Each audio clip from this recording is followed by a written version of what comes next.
यहाँहरू सम्पूर्णमा न्यानो अभिवादन सहित हार्दिक स्वागत छ पीएलआर एजुकेसनमा। शिक्षा सम्बन्धी यस्तै भिडियोहरू राख्ने क्रमलाई निरन्तरता दिँदै आज परिवर्तित पाठ्यक्रममा आधारित कक्षा 7 को पाठ 3 स्वरोजगारीको महत्त्व संवाद विधाको अभ्यास खण्ड लिएर उपस्थित भएकी छु। यस भिडियोको अन्त्यसम्म हेरेर मन परेमा लाइक, कमेन्ट र शेयर गरिदिनुहोला। साथै पीएलआर एजुकेसनलाई सब्स्क्राइब गर्नुभएको छैन भने सब्स्क्राइब गरिदिनुहोला। अब लागौं अभ्यासतिर। शब्द भण्डार। तल दिएका शब्द पढ्नुहोस् र तिनको अर्थ शिक्षकसँग छलफल गरी लेख्नुहोस्। खेतीपाती, कृषि, खेती सम्बन्धी काम। स्वरोजगार, आफ्नै व्यवसाय गर्ने। परिश्रम, उद्यम, परिश्रम, मिहिनेत, सहुलियत, कुनै काम कुरामा गरिने सजिलोपन, खास किसिमका व्यक्तिलाई दिइने सुविधा। गोडमेल, गोड्ने र मिलाउने काम।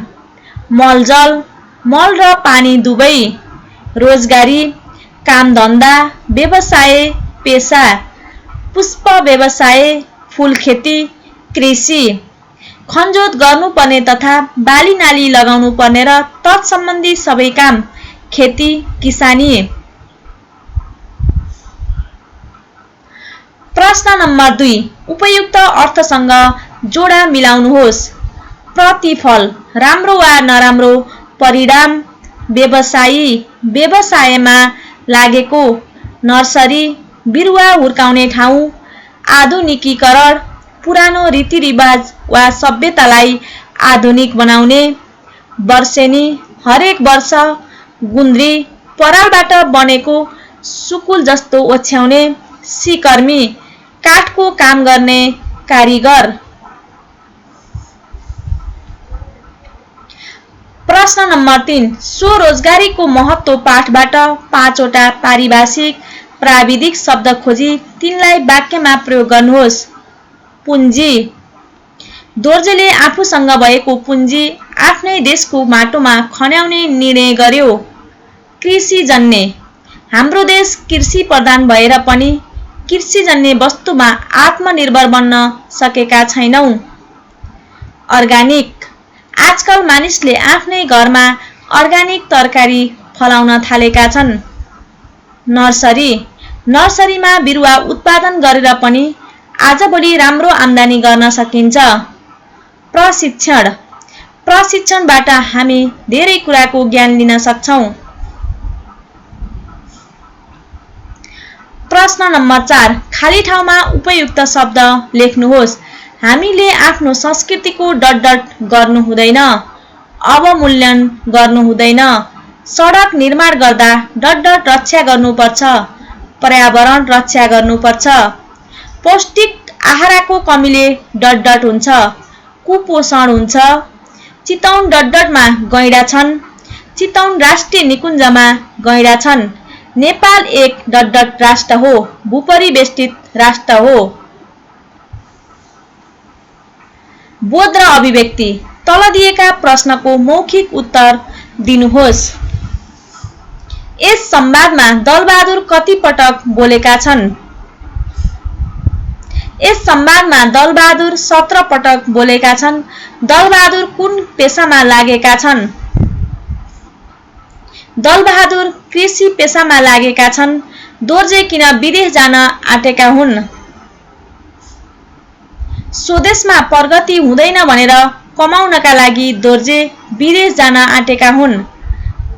दलबहादुरले दोर्जेलाई के सल्लाह दिए? दलबहादुरले दोर्जेलाई स्वदेशमै बसेर स्वरोजगारी बन्न सल्लाह दिए। सफल उद्यमी व्यवसायी बन्न के गर्नुपर्छ? सफल उद्यमी व्यवसायी बन्न दृढ इच्छाशक्ति र इमानदारीका साथ त्यही क्षेत्रमा लाग्नुपर्छ। प्रश्न नम्बर 4, भाव विस्तार गर्नुहोस्। खाडी देशको उखरमाउलो गर्मीमा पसिना बगाउनु भन्दा त आफ्नै देशको माटामा पसिना बगाउनु राम्रो हो। माथिको वाक्यांश स्वरोजगारीको महत्त्व शीर्षकको संवादको हो। यो भनाइ संवादको पात्र दलबहादुरको हो। हामी नेपालीहरू स्वदेशमा भन्दा विदेशमा रमाउन थालेका छौँ। स्वदेशमा नै स्वरोजगार बन्न छोडेर विदेश जान्छौँ। विदेशको टन्टलापुर घाममा आफ्नो पसिना बगाउनु भन्दा त स्वदेशमा बगाउनु राम्रो हो भन्न खोजिएको छ। नेपालीहरू विदेशमा त मेहनत नै गर्नु पर्दैन, जहाँ पैसाको बोट नै हुन्छ, गएर टिपेर ल्याउने हो जस्तो सोचिरहेका हुन्छौँ। नेपालमा स्वरोजगारीका धेरै सम्भावनाहरू रहेका छन्। आफ्नै देशमा आफ्नै परिवारसित बसेर स्वरोजगारीतिर लागि हामीले राम्रो आय आर्जन गर्न सक्छौँ। वैदेशिक रोजगारीका पनि आफ्नै किसिमका समस्या छन्। यहाँबाट जुन सपना देखेर त्यहाँ गइन्छ, आखिर त्यो सपना पूरा हुन निकै गाह्रो छ। विदेशमा गर्ने दुःख स्वदेशमा गरियो भने आफूलाई पनि फाइदा हुन्छ र देशको पनि उन्नति हुन्छ। अतः खाडी देशको उखरमाउलो गर्मीमा पसिना बगाउनु भन्दा आफ्नै देशको माटामा पसिना बगाउनु राम्रो हो भन्ने भाव प्रस्तुत वाक्यांशको रहेको छ। प्रश्न नम्बर ख, आफ्नो पुँजी। म आफ्नो पुँजी ज्ञान र सिप आफ्नै देशको माटामा खन्याउँछु। माथिको वाक्यांश स्वरोजगारीको महत्त्व शीर्षकको संवादको हो। यो भनाइ संवादको पात्र दोर्जेको हो। दोर्जे विदेश जाने तयारीमा रहेको हुन्छ। त्यही प्रसङ्गमा दलबहादुर र दोर्जेका बीचमा लामो कुराकानी हुन्छ। दलबहादुरका कुरा सुनि विदेश जान आँटेको दोर्जे पनि यही बसेर केही गर्छु भनेको प्रसङ्गलाई देखाइएको छ। दलबहादुरसँगको कुराकानीबाट दोर्जेले स्वरोजगारीको परिचय, क्षेत्र, समस्या तथा चुनौती, फाइदा र अवसर जस्ता धेरै कुरा थाहा पाउँछ। विदेशमा गएर अर्काको नोकरी गर्नुभन्दा स्वदेशमा बसेर स्वरोजगारी बनी मालिक बन्नु राम्रो भन्ने थाहा पाउँछ। उसले आफ्नो विदेश जाने निर्णय परिवर्तन गरेर स्वरोजगारी बन्ने अठोट गर्छ। दोर्जेले शिक्षित युवा जनशक्ति आफ्नै देशभित्र रहेर स्वरोजगारीमा लाग्नु आवश्यक छ भन्ने बुझेर यस्तो निर्णय गर्छ। तसर्थ माथिको भनाइको मुख्य भाव हामी स्वरोजगार बनी आफूसँग भएको पुँजी, ज्ञान र सिप आफ्नै देशको माटामा खनाउनु पर्छ। आफ्नो रुचि र क्षमताको क्षेत्र रोजेर परिवारलाई आर्थिक रूपमा सक्षम बनाउँदै सफल व्यवसायी बन्नुपर्छ भन्ने रहेको छ।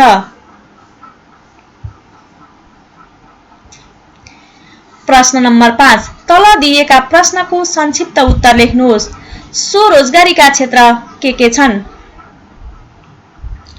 स्वरोजगारीका क्षेत्र गाई पालन, कुखुरा पालन, बाख्रा पालन, माछा पालन, मौरी पालन, पुष्प व्यवसाय, फलफुल खेती, काष्ठकला, हस्तकला, चित्रकला, सिकर्मी, डकर्मी, प्लम्बिङ, वायरिङ, मार्बल र टाइल, जडान, रेडियो, घडी, टेलिभिजन, मोबाइल, कम्प्युटर, गाडी, मोटरसाइकल आदि मर्मत सम्बन्धी काम, नाम्लो, दाम्लो, सुकुल, गुन्द्री, कुचो, धुना टपरी, राडी पाखी, सजावटका विभिन्न सामान, बच्चाका खेलौना, पोते, माला आदि निर्माण, कृषि, पर्यटन आदि छन्। प्रश्न ख, स्वदेशमै बसेर काम गर्दा के फाइदा हुन्छ? स्वदेशमै बसेर काम गर्दा परिवारसँग काम गर्न सकिन्छ। अरूको अधीनमा रहनु पर्दैन। देशको स्रोत र साधनको उपयोग गर्न सकिन्छ। आफ्नै देशमा रगत र पसिना बगाएर आम्दानी गर्न सकिन्छ भने नेपाल आमाको सेवा पनि गर्न पाइन्छ। स्वरोजगारको सृजना गरेर धेरै नेपाली दाजुभाइ दिदी बहिनीहरूलाई रोजगार दिन सकेमा उनीहरूलाई पनि विदेश जानबाट रोक्न सकिन्छ। सुख दुःखमा आफ्ना परिवार, आफन्त सबैको साथमा हुन सकिन्छ। प्रश्न ग, स्वरोजगारीका सन्दर्भमा दलबहादुरको विचार तपाईलाई कस्तो लाग्यो? स्वरोजगारीका सन्दर्भमा दलबहादुरको विचार मलाई निकै राम्रो मात्र होइन, प्रेरणादायी पनि लाग्यो। विदेशमा गएर अरूका लागि पसिना बगाउनु, मेहनत गर्नु भन्दा त स्वदेशमै बसेर स्वरोजगारी बन्नु राम्रो हुन्छ। देशमा बसेर स्वरोजगारी बन्नु व्यक्तिगत र पारिवारिक फाइदा मात्र नभएर राष्ट्रकै आय वृद्धि गर्न स्वरोजगारीको महत्त्व रहेको छ। स्वरोजगारको सिर्जना गरेर रोजगार दिन सकेमा विदेश जाने दरमा घटाउन सकिन्छ, परनिर्भरता घटाउन सकिन्छ। त्यसैले स्वरोजगारीका सन्दर्भमा दलबहादुरको विचार मलाई अत्यन्तै राम्रो लाग्यो। प्रश्न घ, यस संवादबाट के शिक्षा पाउन सकिन्छ? यस संवादबाट विदेशमा गएर अर्काको लागि काम गर्नुभन्दा स्वदेशमै रहेर आफ्नो रुचि, सिप र क्षमताको आधारमा स्वरोजगारीको क्षेत्रमा लागेर आम्दानी मात्र नभएर पारिवारिक सुख सुविधा प्राप्त हुन्छ। स्वरोजगारले व्यक्तिगतका हितका लागि मात्र नभई समग्र राष्ट्रकै आय आर्जन बढाउन मद्दत गर्न सकिन्छ भन्ने शिक्षा पाउन सकिन्छ। प्रश्न नम्बर 6। पाठको विषयवस्तु शिक्षकबाट सुनि मुख्य घटना टिप्नुहोस्। विदेश जान लागेको दोर्जेको कुराकानी दलबहादुरसँग हुनु, दलबहादुरले दोर्जेलाई स्वरोजगारी बनेर स्वदेशमै काम गर्ने सल्लाह दिनु, दक्षता क्षमता अनुसार दोर्जेले दलबहादुरसँग स्वरोजगारीको बारेमा जान्ने जिज्ञासा प्रकट गर्नु, दलबहादुरले आफ्नै लगानीमा आफूले चाहेको काममा आफूलाई संलग्न गराई आय आर्जन गर्नु र आफूलाई जुन काममा रुचि छ त्यही काम गरेर जीविकोपार्जन गर्नु स्वरोजगारी भएको बताउनु।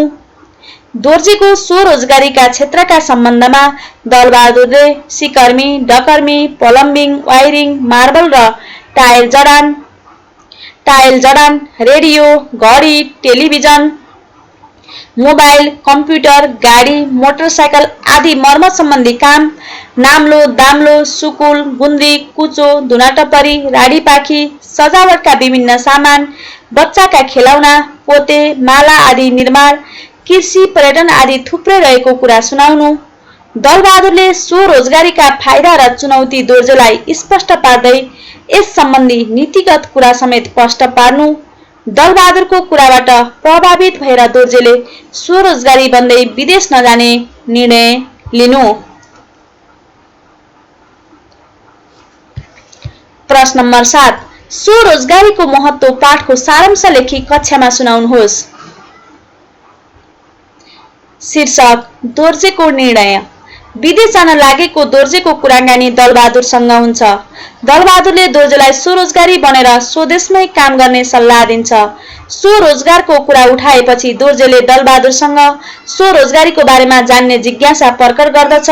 दलबहादुरले आफ्नै लगानीमा आफूले चाहेको काममा आफूलाई संलग्न गराई आय आर्जन गर्नु र आफूलाई जुन काममा रुचि छ त्यही काम गरेर जीविकोपार्जन गर्नु स्वरोजगारी भएको कुरा दोर्जेलाई स्पष्ट बनाउँछ। दोर्जेको स्वरोजगारीका क्षेत्रका सम्बन्धमा दलबहादुरले सिकर्मी, डकर्मी, प्लम्बिङ, वायरिङ, मार्बल र टाइल जडान, रेडियो, घडी, टेलिभिजन, मोबाइल, कम्प्युटर, गाडी, मोटरसाइकल आदि मर्मत सम्बन्धी काम, नाम्लो, दाम्लो, सुकुल, गुन्द्री, कुचो, धुनाटपरी, राडीपाखी र त्यस्तै सजावटका विभिन्न सामान, बच्चाका खेलौना, पोते, माला आदि निर्माण, कृषि, पर्यटन आदि थुप्रै रहेको कुरा सुनाउँछ। दलबहादुरले स्वरोजगारीका फाइदा र चुनौतीका बारेमा समेत दोर्जेलाई स्पष्ट पार्दै यस सम्बन्धी नीतिगत कुरा समेत स्पष्ट पारिदिन्छ। दलबहादुरको कुराबाट प्रभावित भएर दोर्जेले स्वरोजगारी बन्ने अब विदेश नजाने निर्णय लिन्छ। प्रश्न नम्बर 8। लामो उत्तर लेख्नुहोस्। यस संवादमा स्वरोजगारीको महत्त्व कसरी देखाइएको छ स्पष्ट पार्नुहोस्। आफ्नै लगानीमा आफूले चाहेको काममा आफूलाई संलग्न गराई आय आर्जन गर्नु नै स्वरोजगारी हो। आफू जुन काममा रुचि छ त्यही काम गरेर जीविकोपार्जन गर्नुलाई स्वरोजगारी भनिन्छ। स्वरोजगारी पारिवारिक आम्दानीमा वृद्धि गरी आत्मनिर्भर भई अर्थतन्त्रका लागि निकै आवश्यक मानिन्छ। वैदेशिक रोजगारीका आफ्नै किसिमका समस्या छन्। यहाँबाट जुन सपना देखेर त्यहाँ गइन्छ, आखिर त्यो सपना पूरा हुन निकै गाह्रो हुन्छ। खाडी देशको उखरमाउलो गर्मीमा पसिना बगाउनु भन्दा आफ्नै देशको माटामा पसिना बगाउनु राम्रो हो। यसबाट आफूलाई पनि फाइदा हुन्छ र देशको पनि उन्नति हुन्छ। थोरै लगानीमा आफ्नो श्रम, सिप र क्षमताको सदुपयोग गरी आर्थिक रूपमा सबल हुनका लागि स्वरोजगार हुनु जस्तो राम्रो अरू केही हुँदैन। विदेश गएर अरूको अधीनमा बसेर निश्चित कमाइमा बाँच्नुभन्दा स्वतन्त्र भएर आफ्नै देशमा स्वरोजगारीमा लाग्न ठीक हुन्छ। त्यस्तै छोराछोरीलाई सजिलै राम्रो शिक्षा दीक्षा दिन र ऋण मुक्त हुन पनि स्वरोजगारीले मद्दत गर्दछ। यसरी यस संवादमा स्वरोजगारीको महत्त्व देखाइएको छ।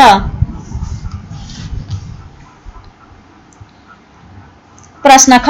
स्वरोजगारीमा श्रमिक पनि आफै अनि मालिक पनि आफै बन्न पाइन्छ भन्ने भनाइलाई पाठका आधारमा पुष्टि गर्नुहोस्। आफ्नै लगानीमा आफूले चाहेको काममा आफूलाई संलग्न गराई आय आर्जन गर्नु नै स्वरोजगारी हो। आफूलाई जुन काममा रुचि छ त्यही काम गरेर जीविकोपार्जन गर्नुलाई स्वरोजगारी भनिन्छ। स्वरोजगारीमा श्रमिक पनि आफै अनि मालिक पनि आफै बन्न पाइन्छ। खाडी देशको उखरमाउलो गर्मीमा पसिना बगाउनु भन्दा आफ्नै देशको माटामा पसिना बगाउनु राम्रो हो। यसबाट आफूलाई पनि फाइदा हुन्छ र देशको पनि उन्नति हुन्छ। विदेशमा जाँदा अरूको अधीनमा रहेर काम गर्नुपर्छ। ज्याला पनि निश्चित तोकिएको हुन्छ। आफूले भने जसरी भन्दा पनि अरूले भने जसरी काम गर्नुपर्छ। विदेश गएर अरूको अधीनमा बसेर निश्चित कमाइमा बाँच्नु भन्दा स्वतन्त्र भएर आफ्नै देशमा स्वरोजगारीमा लाग्नु उपयुक्त हुन्छ। स्वरोजगारीमा श्रमिक पनि आफै अनि मालिक पनि आफै बन्न पाइन्छ। थोरै पुँजीमा आफ्नो क्षमता अनुसारको काम गर्न सकिन्छ। आफ्नो रुचि अनुसारको क्षमता प्रदर्शन गरेर दृढ इच्छा शक्ति र इमानदारीका साथ अगाडि बढेमा सफल उद्यमी व्यवसायी बन्न सकिन्छ। प्रश्न 10। दोर्जेका ठाउँमा तपाईँ हुनुभएको भए विदेश जानुहुन्थ्यो कि स्वदेशमै स्वरोजगार बनेर बस्नुहुन्थ्यो? आफ्ना विचार लेखी कक्षामा सुनाउनुहोस्। यदि म यस संवादको पात्र दोर्जेको ठाउँमा भएको भए स्वदेशमै स्वरोजगार बनेर बस्थे। नेपालमा स्वरोजगारीका लागि थुप्रै क्षेत्रहरू रहेका छन्। पैसा कमाउनकै लागि विदेश जानुपर्छ भन्ने छैन। नेपालमा नै निकै ठूलो संख्यामा विदेशीहरू आएर काम गरिरहेका छन्। गाउँमा जमिन बाँझै छन्। हामीले आफ्नो देशमा रहेका स्रोत र साधनको सही सदुपयोग गर्न सकिरहेका छैनौं। विदेशमा नि दुःख नगरी आम्दानी हुने होइन, बरु आवश्यकता अनुसारको सिप सिकेर स्वरोजगार बन्नुपर्छ। मैले आफू नै स्वरोजगारको सिर्जना गरेर अरूलाई नि रोजगार दिने व्यवस्था मिलाउने थिएँ। यसर्थ वर्तमान सन्दर्भमा भन्नुपर्दा पैसा कमाउनकै लागि वा रोजगार नपाएर विदेश जानुपर्ने अवस्था अहिले छैन। नेपालमै बसेर स्वरोजगार बन्न र पैसा अनि इज्जत पनि कमाउन सकिन्छ। तसर्थ यस संवादको पात्र दोर्जेको ठाउँमा म भएको भए विदेश जाने थिइन। प्रश्न नम्बर 12। नेपालमा स्वरोजगारीका सम्भावनाका बारेमा समूहमा छलफल गरी कक्षामा प्रस्तुत गर्नुहोस्। नेपालमा स्वरोजगारीका सम्भावना धेरै नै रहेको छ। कृषि, पर्यटन, व्यापार, व्यवसाय, उद्योग लगायतका क्षेत्रमा स्वरोजगारीको सम्भावना प्रबल रहेको छ। कृषिमा पनि अझ खेतीपाती, तरकारी खेती लगायतका क्षेत्रमा स्वरोजगारीको सम्भावना रहेको छ। पशुपालन, पन्छी पालन, बाख्रा पालन, माछा पालन, दुग्धजन्य पदार्थको व्यवसायमा राम्रो सम्भावना रहेको छ। मौसमी तथा बेमौसमी तरकारी तथा फलफूल लगाउन सकिन्छ। घरबास, होमस्टे सञ्चालन गर्न सकिन्छ। लगनशीलता, आत्मविश्वास, मिहिनेत र निरन्तरता जस्ता कुरा हुने हो र सामान्य तालिम वा प्रशिक्षणको व्यवस्था गरी सहुलियत दरमा ऋणको व्यवस्था गर्ने हो भने नेपालमा स्वरोजगारीको सम्भावना निकै राम्रो रहेको छ। प्रश्न नम्बर 13। तल दिएको चित्र हेर्नुहोस् र वर्णन गर्नुहोस्। अर्थात् किताबमा दिएको चित्र हेर्नुहोस् र वर्णन गर्नुहोस्। चित्रमा निकै सुन्दर र रमणीय ठाउँ रहेको छ। माथि डाँडामा दुईवटा घर छन्। घरको तलपट्टि बाटोको छेउमा तरेली परेका खेतका गरा छन्। त्यस्तै चित्रमा 3 जना व्यक्ति पनि रहेका छन्। 2 जना कृषि पेशामा संलग्न रहेका छन्। उनीहरू खेतमा काम गर्छन्। खेत पनि साह्रै राम्रो देखिएको छ। विद्यालयमा अध्ययन गर्ने 1 जना नानी स्वरोजगारीको मिहिनेत हेर्न र सोको बारेमा जान्न आएको जस्तो देखिन्छ। उनीहरूले एक आपसमा नमस्कार गरिरहेका छन्। भाषिक संरचना र वर्णविन्यास। किताबमा दिएको गद्यांश पढ्नुहोस् र त्यहाँ कुन कुन लेख्य चिन्ह प्रयोग भएका छन् भन्नुहोस्। दिएको गद्यांशमा प्रयोग भएका लेख्य चिन्हहरू: उद्गार चिन्ह, प्रश्न चिन्ह, पूर्णविराम चिन्ह, अल्पविराम चिन्ह। जोडा मिलाउनुहोस्। पूर्णविराम चिन्ह, अल्पविराम चिन्ह, योजक चिन्ह, कोष्टक चिन्ह, उद्गार चिन्ह, प्रश्न चिन्ह। प्रश्न नम्बर 3। स्वरोजगारीको महत्त्व पाठबाट पूर्णविराम, अल्पविराम, उद्गार र प्रश्नवाचक चिन्ह प्रयोग भएका 2-2वटा वाक्य टिप्नुहोस्। पूर्णविराम प्रयोग भएका वाक्य: तिमी त पुरै खेतीपातीमा व्यस्त रहेछौ। यसो गरेमा तिमी एक सफल उद्यमी व्यवसायी बन्न सक्छौ। अल्पविराम प्रयोग भएका वाक्य: खै त्यत्तिकै गाउँतिरै घुम्दै थिएँ। विशेष गरी कृषि क्षेत्र, पर्यटन क्षेत्र, उद्योग व्यवसाय क्षेत्र स्वरोजगारीका क्षेत्र हुन्। उद्गार चिन्ह प्रयोग भएका चिन्ह। वाक्य आहा कति धेरै काम पो गर्न सकिने रहेछ है। यसका बारेमा पनि थप स्पष्ट पारिदेऊ न त। प्रश्नवाचक चिन्ह प्रयोग भएका वाक्य उसो भए अब म के गरौँ त? यसका अरू क्षेत्र पनि छन् कि? तल दिएका वाक्यलाई उपयुक्त लेख्य चिन्हको प्रयोग गरी लेख्नुहोस्। छी यहाँ त धेरै फोहोर रहेछ। उद्गार चिन्हको प्रयोग भएको छ। रचना, सरोज, सिर्जना र अनामिका पोखरा गए। अल्पविराम चिन्हको प्रयोग भएको छ। कोभिड-19 ले गर्दा विश्वमा धेरै धनजनको क्षति भयो। पूर्णविराम चिन्हको प्रयोग भएको छ। के शारदा र भैरवी दिदी रारा घुम्न जानु होला? प्रश्नवाचक चिन्ह। आहा कति सुन्दर हिमाल देखियो। उद्गार चिन्ह।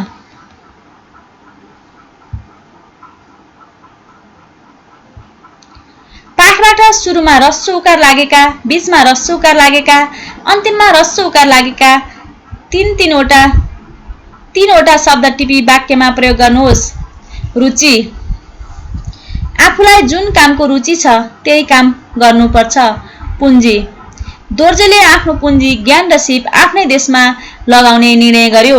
रुचि र पुँजी सुरुमा ह्रस्व उकार लागेका शब्द। त्यस्तै पुष्प व्यवसाय आजभोलि पुष्प व्यवसाय राम्रोसँग फस्टाएको छ। अब बीचमा ह्रस्व उकार लागेका शब्दहरू। लाग्नुपर्छ, हामी देशको हित हुने काममा लाग्नुपर्छ। अनुभव मसँग कुखुरा पालनको राम्रो अनुभव छ। कुखुरा पालन व्यवसाय मेरो मुख्य व्यवसाय हो। अन्तिममा ह्रस्व उकार लागेका शब्दहरू। जिज्ञासु दोर्जेले जिज्ञासु हुँदै दलबहादुरसँग स्वरोजगारीका क्षेत्रहरूका बारेमा सोध्यो। गर्नु आफ्नो रुचि र क्षमता अनुसारको कुनै न कुनै काम गर्नु राम्रो हो।